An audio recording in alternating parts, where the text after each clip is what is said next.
Hello, rustic readers! Let's have a chat about books today. So much has been going on in my reading life, and I can't wait to share with you the 5 books that I picked out to escape winter. It is February here. I live in northern Montana, and it's still snowy and cold and windy and all of the bad weather. And so I decided I wanted to do a video about reading books that are going to take you away from maybe some cold and dreary places into some really fun and exciting places and get some adventure. So I've been thinking about this a lot. Oh my gosh, have I gone over and over the books that I wanted to pick out for you. And I think there's something here for everyone. There's classics, there's fiction, there's nonfiction, there's travel and adventure, there's staying right here at home. There's all sorts of things for you in here in this list if you're looking for a book to read in February. So without further ado, I'm just going to share with you the first one that popped up for me when I started doing some research on books about islands. So Jodi Picoult is an author that I've maybe read one of her books in the past. I know she's a very popular author in the United States and on the bestseller list. And she writes fiction primarily. So this latest one that she wrote is called Wish You Were Here. And the title is about the experience of the protagonist, who is a young woman in her 20s in New York City who is there when COVID hits. And this is the first fictional book that I've read about the pandemic. And I wasn't sure if I was going to be ready for it, honestly. I was like, is it too soon to read about the pandemic?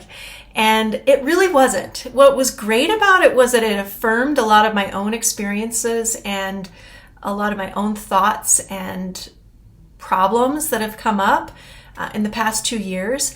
And in particular, the protagonist is a planner. And so one of the problems that Jodi gives her protagonist, the main character, is that she has all these plans made for her life. She has all of this that she wants to accomplish, and she is got a boyfriend who's the perfect guy for her. He's a doctor, and their futures align, and the stars have aligned, and then COVID hits, and it kind of, it throws a whole big bomb into the equation.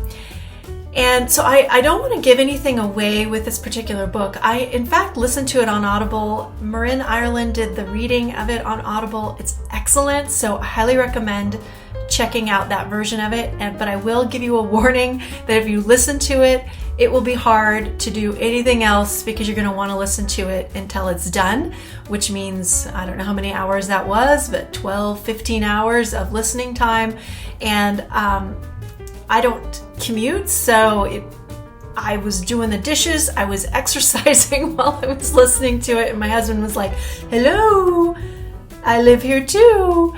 Do you want to not listen to this all the time?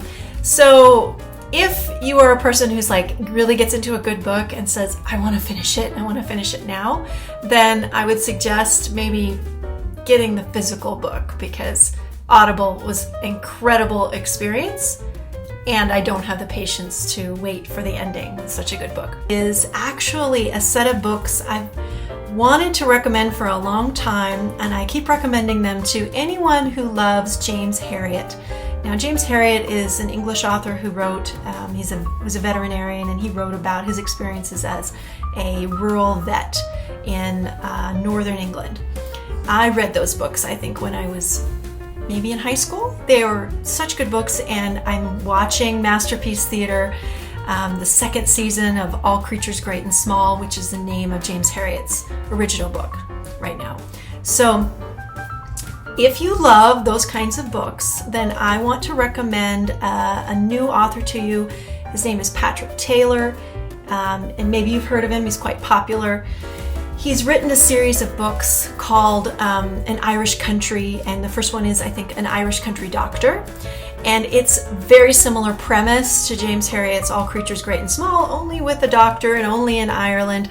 Young doctor in the 1960s goes to basically serve out kind of an internship with, get a job with an older, more experienced doctor who also has a very loving housekeeper who takes care of them both, and lots of fun in the village and things that they do to help out in the village. And it's a very cozy, get your cup of tea, put on a blanket, put your feet up by the fire, immerse yourself in a world where people still have vices, but it's a small community and there is a lot of getting together and beauty in the storytelling.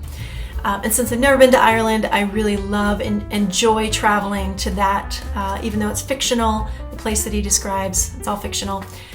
It's beautiful. Ballybuckleboo is the name of the town where the main character and all of the characters are set. It is based on the experiences of an English journalist who moves to Denmark with her husband, who gets a job at Lego.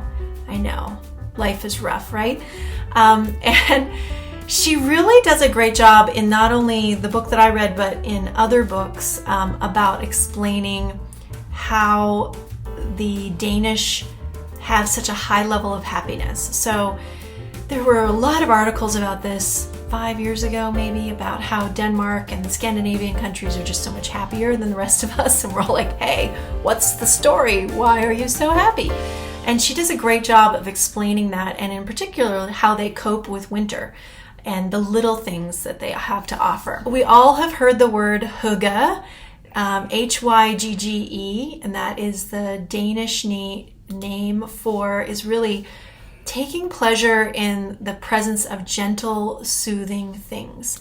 And I think that's one of the things about these books that I was trying to remember, is that this is winter time for a lot of us. And if it's not winter for you, hopefully this will still give you some good ideas. And it's the season of year when we are going deeper, when it's more of a shadow time, a darker time. And so to take pleasure in the small, simple things like a candle and setting the table nicely and long dinners, the types of things that most of us aspire to, but we just don't often get around to because of the various necessities we have in our calendars. So hygge is something to remember, and something she talks about a lot, including as well exercising in winter and using your body. I would say that's one of my top tips as well for surviving winter, is getting outside. No matter what the weather is, you can probably withstand it, maybe, but let's say 99% of the time you can withstand it. And so get outside, move your body, sweat a little bit, and life will start to feel a little bit better, and you won't feel like you're missing out on not taking an island adventure in the middle of winter.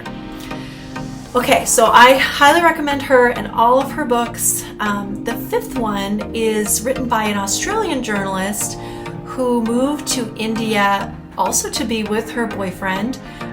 It is called Holy Cow by Sarah McDonald. And I have to give a shout out to some other YouTubers. They were the reason why I found this book. They listed it as one of their top 10 books for, it's top 26 books for traveling from the Vaga Brothers. It was a great video if you want to find out more books on travel and travel adventures. And Sarah is also similarly very funny, and her experience in India, again, I've not been to that country. I would love to go. Her experience in India, though, it sounds so true and so incredibly overwhelming, as well as deeply spiritual. It's a great look at a very complex and old and incredible culture that she's exploring for the first time. So I recommend that one, and I did listen to that one as well on Audible, and whoever narrates it on Audible did a great job, so it may even be her. So I do recommend that one, either as a hard copy or listening to it. It will take you away to a hot and spicy place, and to a lot of things that you're probably not experiencing if you're in North America. So I recommend Holy Cow by Sarah McDonald as my last book to escape the winter blues with.